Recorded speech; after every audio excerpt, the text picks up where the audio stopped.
مجاهدین راغلي ولو او تسبیح لپاره تسبیح لپاره راغلي ولو څنګه برخورد ول خلکو سره څنګه تلاشي کوله.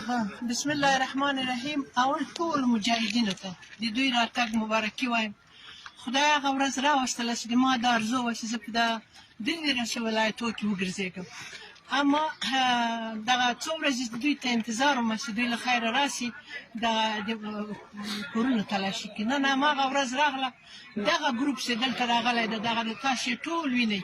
دلته زه 50 کاله کېږي زندګي کوم، دغه ټول خلک زه پېژنم. دلته هر کور ته چې تللي دي په ډېر انسانیت، ډېر شرافت، په ډېر محبت باندې. فقط د کور خاوند ورسره و که د کور خاوند دوی په ګرځولي چې دغه ده نه توهین کړی، نه تحقیر کړی، نه تعصب کړی. دلته موږ سره پنجشیري ورونه شته، تاجکان ورونه شته، هغه ته د وازاره ورور کور ده، دلته دا ده، زه دلته یم.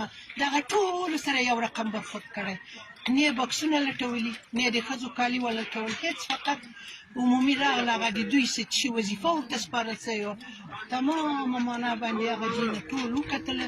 د موږ قناعت یې حاصل کړ، خپل قناعت. او دا کار زه ډېر ستایش کوم. په دې باندې ما یو وخت دا پیشنهاد کړی چې داسې سلا ټوله کوي، داسې سلا ټوله کوي چې په اشپزخانه کې یو چاقو پرېنږدي. اما هغه ورځ شکر د نن زه تجربه کوم چې هغه ورځ نن راغلې. نو ما دغه پیشنهاد هغه وخت کې کړی و. اما دا داسې شکر د دغه مجاهدین وروڼه دي، دوی د خدای موفق لري، دوی د خدای مایه لري، د دوی په هېڅ شي کې ما کوم تعصب ونه لیده. دغلته زه 50 کاله کېږي، هغلته د موږ وروڼه دي، شمالي دي، دلته دي، هغلته د موږ هزاره وروڼه دي، دغه دلته دا ټول کورونه. او زه له ډېره خوشحالۍ نه په همدغو کوڅو کې ګرځم. ډېره خوشحاله یم، ډېره خوشحاله یم. اول دا ده د ما کره راغله، د ما کره راغله، بیا دا د موږ د همسایه کره لاړه، بیا هلته لاړه. په ډېر انسانیت، په ډېر شرافت، په ډېر محبت باندې. موږ محبت ته ضرورت لرو.